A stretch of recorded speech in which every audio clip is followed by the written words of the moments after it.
अस्सलामुअलैकुम स्टूडेंट्स, उम्मीद है आप खैरियत से होंगे। एज़ यू नो कि हम चैप्टर 8 के शार्ट क्वेश्चंस को यहाँ पे डिस्कस कर रहे थे और उसी का जो नेक्स्ट पार्ट है हमारे पास, नेक्स्ट जो हाफ है उसको अब हम डिस्कस करेंगे। आज का हमारा फर्स्ट जो शार्ट क्वेश्चन है वो है why some hydrocarbons are called saturated hydrocarbons. Mean के कुछ जो हमारे पास हाइड्रोकार्बन्स होते हैं उनको हम सैचुरेटेड हाइड्रोकार्बन्स कहते हैं और कुछ हाइड्रोकार्बन्स को हम जो है वो अनसैचुरेटेड हाइड्रोकार्बन्स कहते हैं।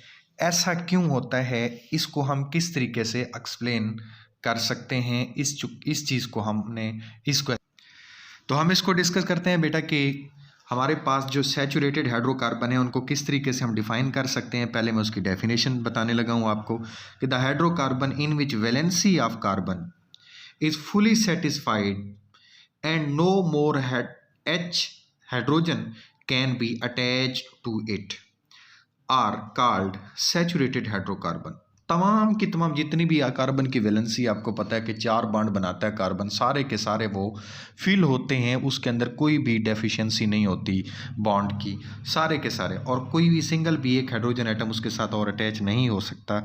इनको हम कहते हैं सैचुरेटेड हाइड्रोकार्बन्स। जैसा कि आपके पास अल्केन्स हैं और दूसरी तरफ जो अनसैचुरेटेड हाइड्रोकार्बन्स हैं आपके पास, उनके अंदर डबल बॉन्ड भी होता है और उसके साथ साथ उनके अंदर ट्रिपल बॉन्ड भी बाज़-औक़ात होता है, जिनको हम अनसैचुरेटेड कहते हैं। इसलिए इस वजह से हम उनको अनसैचुरेटेड कहते हैं कि उनके अंदर और हाइड्रोजन ऐड हो सकता है, लेकिन सैचुरेटेड के अंदर और हाइड्रोजन ऐड नहीं हो सकता। इसके बाद बेटा हम जो नेक्स्ट क्वेश्चन है वो हमारे पास है क्वेश्चन नंबर 17 और क्वेश्चन नंबर 17 है what is the significance of the hydrogenation of unsaturated compound. Mean के जो हाइड्रोजिनेशन होती है हमारे पास अनसैचुरेटेड हाइड्रोकार्बन की, उसकी सिग्निफिकेंस क्या है। तो इस केस के अंदर हम दो एप्लीकेशंस की बात करते हैं।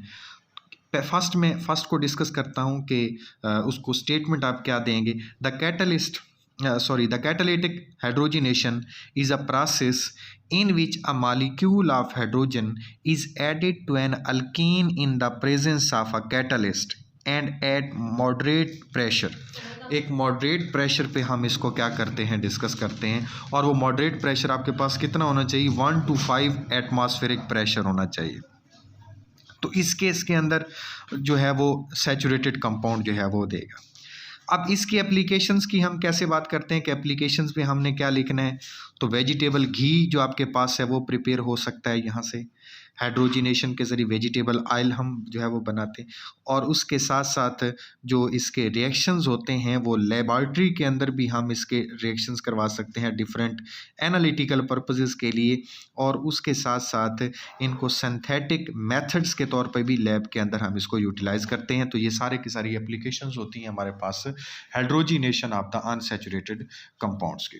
तो बहरहाल इसकी स्टेटमेंट के जो पहली 1-2 लाइन्स मैंने बोली, अगर वो आप ना भी लिखें तो सिर्फ और सिर्फ अगर वो इसकी एप्लीकेशन पूछ रहा है, इसकी सिग्निफिकेंस पूछ रहा है, तो आपने इसकी फिर सिर्फ आपने एप्लीकेशंस भी लिख के पूरे नंबर हासिल कर सकते हैं यहाँ से।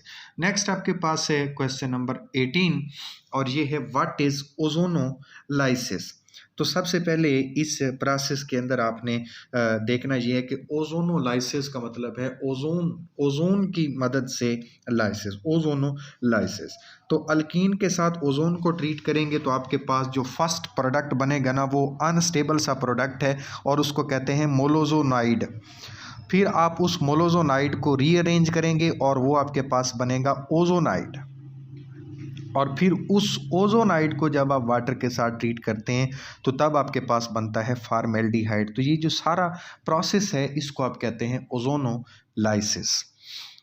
तो बेटा इससे नेक्स्ट जो आपके पास क्वेश्चन है वो है क्वेश्चन नंबर 19 और क्वेश्चन नंबर 19 है how is mustard gas prepared. Mustard gas को हम किस तरीके से प्रिपेयर कर सकते हैं। तो अगर आप अल्कीन को मीन के CH2 डबल बॉन्ड CH2 और CH2 डबल बॉन्ड CH2 को रिएक्ट करवाते हैं H2Cl2 के साथ, तो जब आप इसको H2Cl2 के साथ जो है वो रिएक्ट करवाते हैं तो यहाँ पे सल्फ़र बनता है और उसके साथ साथ मस्टर्ड गैस बनता है। तो इस तरीके से आप इसकी प्रिपरेशन कर सकते हैं। ये इसका रिएक्शन भी आप लिखेंगे और आप इसकी थ्योरी भी साथ साथ में लिखेंगे। व्हाट इज़ रेने निकल? रेने निकल क्या होता है, इसका आपने रिएक्शन भी लिखना है और उसके साथ साथ इसकी आपने थ्योरी भी लिखनी है, जो कि आपके मोस्टली आपकी जो बुक्स हैं उनके अंदर शॉर्ट क्वेश्चन इसका बना हुआ है। तो आपने वहाँ पे इसका शॉर्ट क्वेश्चन के अंदर रिएक्शन को भी अच्छे तरीके से तैयार कर लेना है और उसके साथ साथ उसकी जो थ्योरी उसके अंदर दी गई है उसको भी अच्छे तरीके से तैयार कर लेना है। नेक्स्ट आपके पास है क्वेश्चन नंबर 21 क्वेश्चन के अंदर वो क्या बताता है कि why alkanes are called olefins. Olefins हम अल्केन्स को क्यों कहते हैं, उसकी रीज़न क्या है? तो इसके नेम से ही वाजे है, ओलिफिन जो आपके पास है इसका मतलब है कि ऑयल फार्मिंग, जो कि लोअर मेंबर्स होते हैं ना हमारे पास अल्कीन्स के, वो क्लोरीन और ब्रोमीन के साथ जो है वो हमें क्या देते हैं, ऑयल्स देते हैं, जिसकी वजह से हम उनको क्या कहते हैं, ओलिफिन्स कहते हैं। नेक्स्ट आपके पास क्वेश्चन है question number 22, give the importance of Lindlar's जो है वो कैटलिस्ट। लिंडलर्स जो कैटलिस्ट है उसको हम कहाँ पे इस्तेमाल करते हैं? तो अभी पीछे हमने फर्स्ट पार्ट के अंदर एक रिएक्शन किया था जब हमने अल्काइन को हाइड्रोजन के साथ ट्रीट किया था और हमने सिस अल्कीन बनाया था। मीन कि हमने प्लाडियम और उसके साथ बेरियम सल्फेट जो आपके पास है और क्विनोलिन की मौजूदगी में ये रिएक्शन किया था, जिसके तौर पे जो हमारे पास जो प्रोडक्ट बना था वो सिस अल्कीन बना था। तो ये एप्लीकेशंस के अंदर आप लिखेंगे और इसको थ्योरी के अंदर भी मेंशन करेंगे, तो आपका फिर जाके क्वेश्चन ये वाला कंप्लीट होगा। उसके बाद है क्वेश्चन नंबर 23 क्वेश्चन के अंदर आप क्या डिस्कस करते हैं, वो कहता है why alkanes are less reactive than alkenes. कि अल्केन्स जो है हमारे पास वो अल्कीन से लेस रिएक्टिव क्यों होते हैं? क्योंकि अल्केन्स के अंदर सिग्मा बांड होता है, सिग्मा बांड इनर्ट बांड होता है, लेकिन जो हमारे पास पाई बांड है वो ज़्यादा एक्सपोज्ड होता है और जब वो एक्सपोज ज़्यादा होते हैं तो वो इलेक्ट्रोफाइल के अटैक करने के ज़्यादा चांसेस होते हैं, जिसकी वजह से हम कहते हैं कि अल्कीन की जो रिएक्टिविटी है वो अल्केन से क्या होती है, ज़्यादा होती है। सो ये आप इसको आप अपनी स्टेटमेंट के अंदर लिख सकते हैं और ये क्वेश्चन आपका दुरुस्त होगा। नेक्स्ट आपके पास है व्हाट इज़ मार्कोवनी कोव्स रूल। मार्कोवनी कोव्स रूल जो आपके पास है वो क्या है, उसको आप किस तरीके से लिख सकते हो मार्कोवनी कोव्स रूल को? तो देखते हैं जी। मार्कोवनी कोव्स रूल आपने दो तरीके से, एक आपके पास जो मेजर प्रोडक्ट होगा इस केस के अंदर और दूसरा जो प्रोडक्ट होगा आपके पास वो होगा माइनर प्रोडक्ट। और इसको किस स्टेटमेंट के साथ आप लिखेंगे, बड़ी मर्तबा ये बोर्ड के अंदर क्वेश्चन रिपीट हो चुका है, तो स्टेटमेंट मैं आपको बाकायदा इसकी बता देता हूँ कि when an unsymmetrical reagent added to an unsymmetrical alkane, तो इस केस के अंदर the negative part of the reagent goes to that carbon of the double bond which has least number of hydrogen. Mean के negative उस तरफ जाएगा जहाँ पे हाइड्रोजन कम होंगे और हाइड्रोजन वहाँ पे जाएगा जहाँ पे हाइड्रोजन ज़्यादा होंगे। तो इसकी रिएक्शंस के अंदर एग्जांपल्स भी मोस्टली दी गई हैं, तो आपने एक रिएक्शन ऐसा भी इसके अंदर लिखना है कि जो कि इसकी एग्जांपल के तौर पे होगा। तो आपका ये क्वेश्चन जो है वो 2 नंबर का कंप्लीट हो जाएगा। इसके बाद जो आपका नेक्स्ट शॉर्ट क्वेश्चन है वो है गिव 4 यूजेस ऑफ मीथेन। के मीथेन को आप इल्यूमिनेटिंग गैस के तौर पे भी आप इस्तेमाल कर सकते हैं। मिथाइल क्लोराइड, मिथाइलिन क्लोराइड की प्रिपरेशन के लिए, फॉर्मेल्डिहाइड और हाइड्रोजन साइनाइड की प्रिपरेशन के लिए, और इसके साथ साथ आप इसको पेंट्स में, प्रिंटिंग में, इंक और उसके साथ साथ ऑटोमोबाइल टायर्स के अंदर भी आप इसको इस्तेमाल करते हैं। ये सारे इसके यूजेस हैं जिसकी मैं बात कर रहा हूँ और वो क्या है, मीथेन। उसके बाद आपके पास है क्वेश्चन नंबर 26, शॉर्ट क्वेश्चन है draw the structure of methyl 2 hexene. तो इसका 5 मिथाइल 2 हेक्सीन, आपने पहले तो 6 कार्बन बनाने हैं और फिर 5 पोजीशन पे मिथाइल लगा के और 2 पोजीशन पे डबल बॉन्ड लगा के आपने बाकी सारी की सारी वैलेंसीज कार्बन की वो पूरी कर देनी है। मीन के 4 बॉन्ड कार्बन के कंप्लीट करेंगे तो वो इसका स्ट्रक्चर बन जाएगा। बहुत आसान सा स्ट्रक्चर है, इसका कोई इतना बड़ा कम्प्लेक्स स्ट्रक्चर नहीं है। क्वेश्चन नंबर 27 क्या है जी? क्वेश्चन नंबर 27 है prepare alkanes from Wolff Kishner reduction method. तो इस केस के अंदर दो ऐसे मेथड्स हैं जो कि बड़े ही इंपॉर्टेंट हैं, जो कि बड़ी मर्तबा ये वाला क्वेश्चन बोर्ड के अंदर आ भी चुका है। पहला मेथड है क्लेमेंसन मेथड और दूसरा है Wolff Kishner reduction method.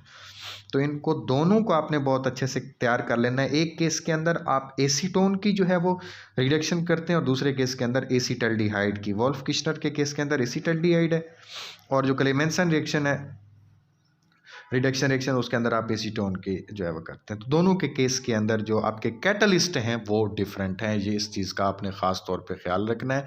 Next आपके पास क्वेश्चन है 28 कन्वर्ट मीथेन टू ईथेन।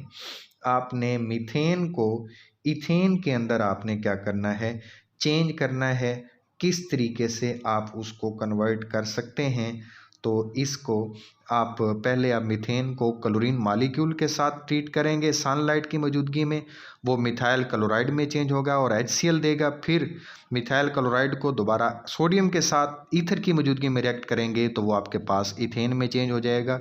ये काफ़ी इंपॉर्टेंट क्वेश्चन है जो कि बोर्ड के अंदर बार बार रिपीट हो चुका है। इसको आपने बहुत अच्छे से तैयार करना है।